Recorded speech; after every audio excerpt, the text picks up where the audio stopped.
mind building, and life building. Everything, both in nature and the works of man, is produced by a process of building. The rock is built up of atoms. The planet, the animal, and men are built up of cells. A house is built of bricks, and a book is built of letters. A world is composed of a large number of forms, and a city of a large number of houses. The arts, sciences, and institutions of a nation are built up by the efforts of individuals. The history of a nation is the building of its deeds. The process of building necessitates the alternate process of breaking down. Old forms that have served their purpose are broken up, and the material of which they are composed enters into new combinations. There is reciprocal integration and disintegration. In all compounded bodies, old cells are ceaselessly being broken up, and new cells are formed to take their place.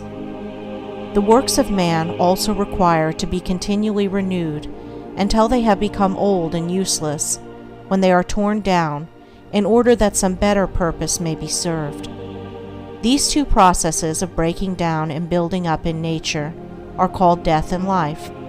In the artificial works of man, they are called destruction and restoration. This dual process, which obtains universally in things visible, also obtains universally in things invisible. As a body is built of cells and a house of bricks, so a man's mind is built of thoughts. The various characters of men are none other than compounds of thoughts of varying combinations. Herein we see the deep truth of the saying, "As a man thinketh in his heart, so is he." Individual characteristics are fixed processes of thought. That is, they are fixed in the sense that they have become such an integral part of the character that they can only be altered or removed by a protracted effort of the will and by much self-discipline. Character is built in the same way as a tree or a house is built, namely, by the ceaseless addition of new material, and that material is thought. By the aid of millions of bricks a city is built. By the aid of millions of thoughts, a mind, a character, is built. Every man is a mind builder, whether he recognizes it or not. Every man must perforce think, and every thought is another brick laid down in the edifice of mind. Such bricklaying is done loosely and carelessly by the vast number of people, the result being unstable and tottering characters that are ready to go down under the first little gust of trouble or temptation. Some also put into the building of their minds large numbers of impure thoughts. These are so many rotten bricks that crumble away as fast as they are put in, leaving always an unfinished and unsightly building, and one which can afford no comfort and no shelter for its possessor. Debilitating thoughts about one's health, enervating thoughts concerning unlawful pleasures, weakening thoughts of failure, and sickly thoughts of self-pity and self-praise are useless bricks with which no substantial mind temple can be raised. Pure thoughts, wisely chosen and well placed, are so many durable bricks which will never crumble away, and from which a finished and beautiful building, and one which affords comfort and shelter for its possessor, can be rapidly erected. Bracing thoughts of strength, of confidence, of duty, inspiring thoughts of a large, free, unfettered, and unselfish life, are useful bricks with which a substantial mind temple can be raised, and the building of such a temple necessitates that old and useless habits of thought be broken down and destroyed. Build thee more stately mansions, O my soul, as the swift seasons roll. Each man is the builder of himself. If he is the occupant of a jerry-built hovel of a mind that lets in the rains of many troubles, and through which blow the keen winds of oft-reoccurring disappointments, let him get to work to build a more noble mansion, which will afford him better protection against those mental elements. Trying to weakly shift the responsibility for his jerry-building onto the devil, or his forefathers, or anything or anybody but himself, will neither add to his comfort nor help him to build a better habitation.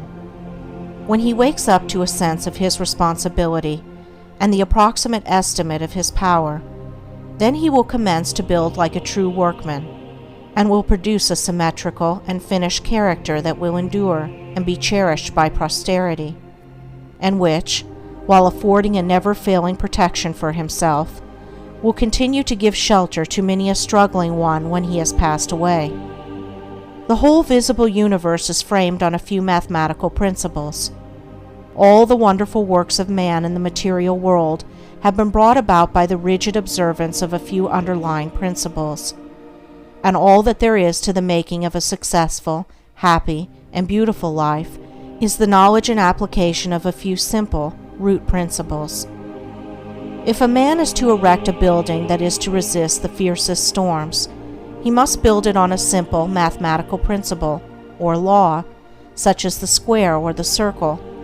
If he ignores this, his edifice will topple down even before it is finished.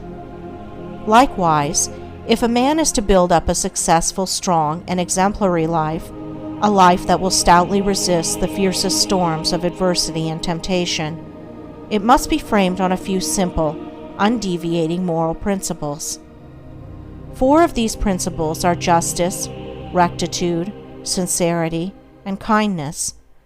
These 4 ethical truths are to the making of a life what the 4 lines of a square are to the building of a house.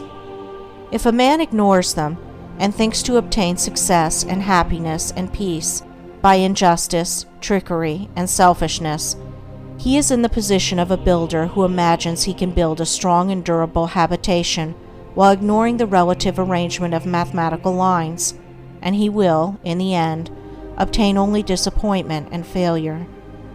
He may, for a time, make money, which will delude him into believing that injustice and dishonesty pay well, but in reality his life is so weak and unstable that it is ready at any moment to fall.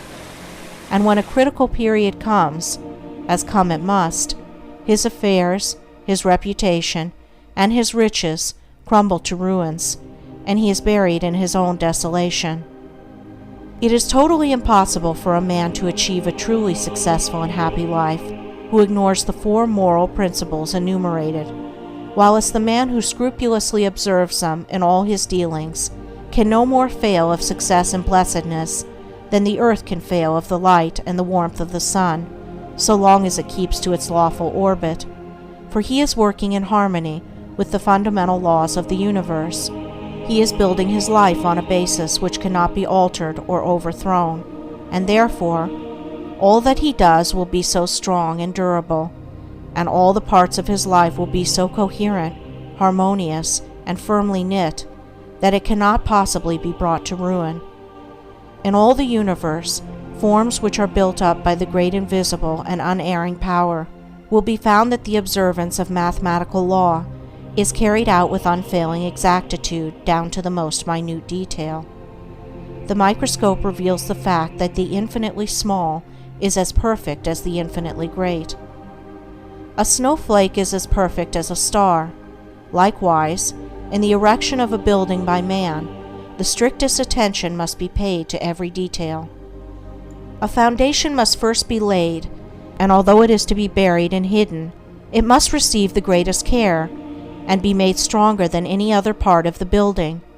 Then stone upon stone, brick upon brick, is carefully laid with the aid of the plumb line, until at last the building stands complete in its durability, strength, and beauty.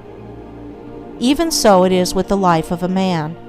He who would have a life secure and blessed, a life freed from the miseries and failures to which so many fall victims, must carry the practice of the moral principles into every detail of his life, into every momentary duty and trivial transaction. In every little thing he need be thorough and honest, neglecting nothing. To neglect or misapply any little detail, be he commercial man, agriculturist, professional man, or artisan, is the same as neglecting a stone or a brick in a building, and it will be a source of weakness and trouble. The majority of those who fail and come to grief do so through neglecting the apparently insignificant details. It is a common error to suppose that little things can be passed by, and that the greater things are more important and should receive all attention. But a cursory glance at the universe, as well as a little serious reflection on life, will teach the lesson that nothing great can exist which is not made up of small details, and in the composition of which every detail is perfect. He who adopts the 4 ethical principles as the law and base of his life, who raises the edifice of character upon them, who in his thoughts and words and actions does not wander from them, whose every duty and every passing transaction is performed in strict accordance with their exactions, such a man, laying down the hidden foundation of integrity of heart securely and strongly, cannot fail to raise up a structure which shall bring him honor, and he is building a temple in which he can repose in peace and blessedness, even the strong and beautiful temple of his life. End of Chapter 6. Recording by Andrea Fiore.